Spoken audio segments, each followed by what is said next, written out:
안녕하세요. VIP 부동산의 전주혜입니다. 오늘은 NSW 정부에서 새롭게 바뀐 임대 관련법에 대해서 간단하게 알려드리려고 합니다. 이번 개정은 임대인이나 부동산 중개인, 세입자 모두에게 중요한 내용이오니 영상 끝까지 봐주시기 바랍니다. 새롭게 바뀐 임대법 개정안은 아래와 같습니다. 1. 무단 퇴거 금지. 2. 반려동물 어용, 절차 간소화. 3. 임대계약 종료 시 통지기간.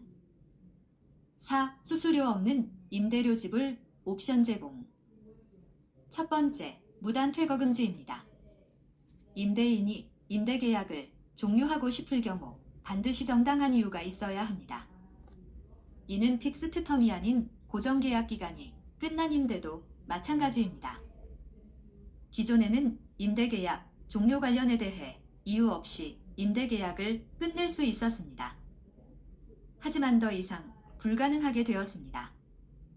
임대계약은 법적으로 구속력이 있는 계약으로 2010년 주거임대법에 따라 특정한 방법과 정해진 이유에 의해서만 종료될 수 있습니다. 임대계약을 종료할 수 있는 이유는 다음과 같은 경우들이 해당됩니다. 세입자가 임대계약을 위반했거나 집에 손해를 입혔거나 임대료를 제때 내지 않은 경우, 집이 비어있는 상태로 매각하거나 매물로 내놓는 경우, 집을 비워야만 하는 큰 규모 의술이나 리노베이션 혹은 집이 철거될 예정인 경우, 집이 더 이상 임대용 주택으로 사용되지 않을 경우, 예를 들어 사업장으로 전환되는 경우, 임대인 본인이나 임대인의 가족이 그 집으로 이사할 계획인 경우, 세입자가 고용과 연계된 거주자였는데 고용관계 종료된 경우, 세입자가 저렴한 임대주택 프로그램이나 전환주택 프로그램의 자격을 더 이상 충족하지 않거나 목적에 맞게 지어진 학생 전용 임대주택인데 세입자가 더 이상 학생이 아닌 경우, 집이 핵심 근로자, 즉 교사, 의료진, 경찰 등들이 한 주택 프로그램의 일부이고 그 집을 핵심 근로자가 사용해야 하는 경우, 임대인이나 부동산 중개인은 주거임대 계약을 종료하기 위한 해지 통지를 할 때 모든 세입자에게 반드시 해지한 뇌물을 꼭 제공해야 하며 경우에 따라서는 증빙 서류까지 첨부를 해야 합니다. 일부 임대 해지 사유에 따라 선바로 재임대가 안 될 수도 있으니 이 점 유의하시기 바랍니다. 두 번째, 반려동물 동반에 관한 새로운 법률이 생겼습니다. 2025년 5월 19일부터 시행된 새로운 법률에 따라 세입자가 집에서 반려동물을 키우는 것이 더 쉬워졌습니다. 세입자는 반려동물과 함께 거주하기 위해 신청할 수 있으며 임대인은 특정한 이유가 있을 때만 세입자의 반려동물 동반 요청을 거부할 수 있습니다. 임대인이 요청할 수 있는 조건에는 제한이 있으며 예를 들어 반려동물을 허용하는 조건으로 보증금이나 임대료 인상을 요구할 수 없습니다. 임대인은 반려동물 동반 요청을 받은 날로부터 21일 이내에 서면으로 응답해야 하며 21일 내에 답변하지 않으면 요청은 자동으로 승인된 것으로 간주됩니다. 임대인이 거부할 수 있는 경우는 다음과 같은 이유가 필요합니다.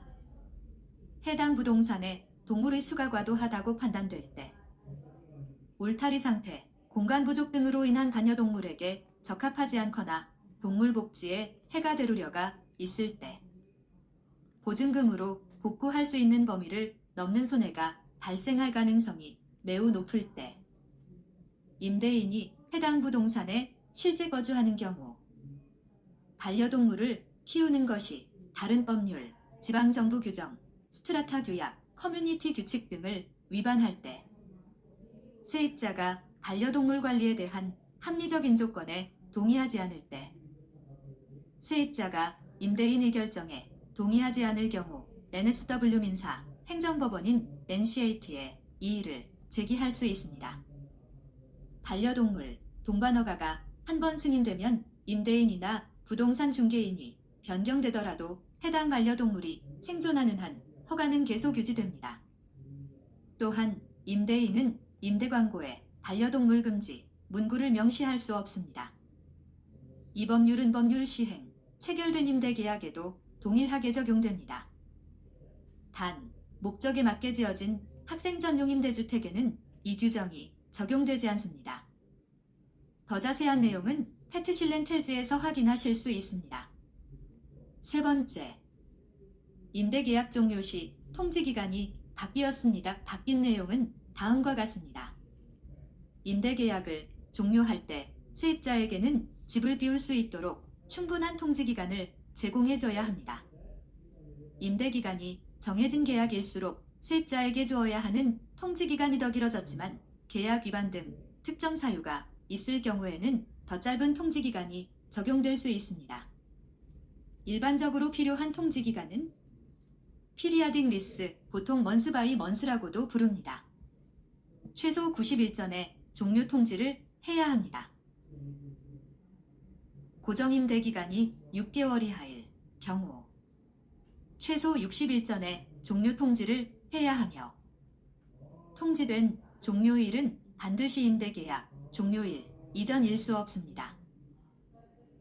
고정임대 기간이 6개월 초과일 경우 최소 90일 전에 종료 통지를 해야 하며 통지된 종료일은 반드시 임대계약 종료일 이전일 수 없습니다. 자세한 내용은 미니멈 노티스 피리어드즈 포 엔딩 A 레저덴셜 테넌시라고 하는 주거 임대계약 종료를 위한 최소 통지 기간이란 서류를 보시면 도움이 되실 것입니다. 네 번째, 수수료 없는 임대료 지불 옵션 제공.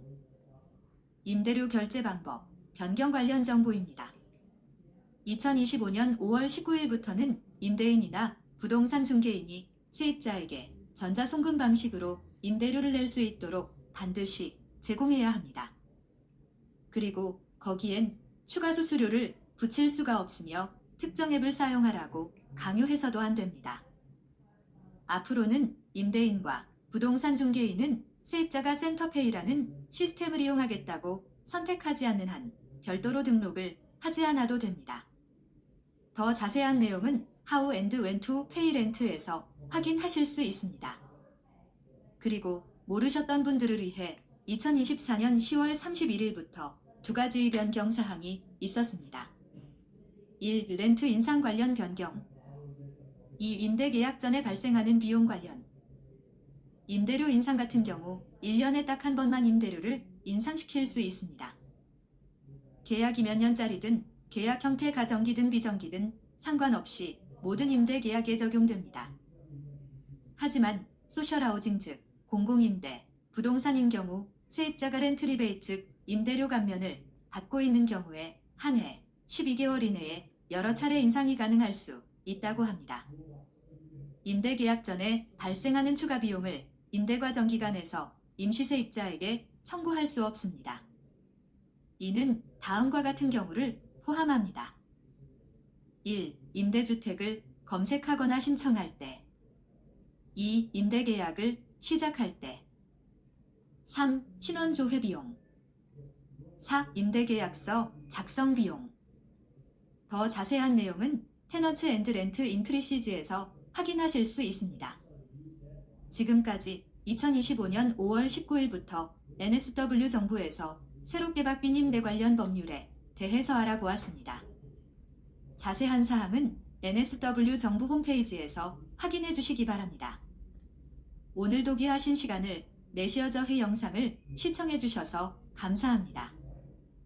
저희의 영상이 도움이 되셨다면 좋아요와 구독 꼭 부탁드리고요. 질문이 있으시다면 댓글이나 연락 주시면 친절하게 답변해 드리겠습니다. 감사합니다.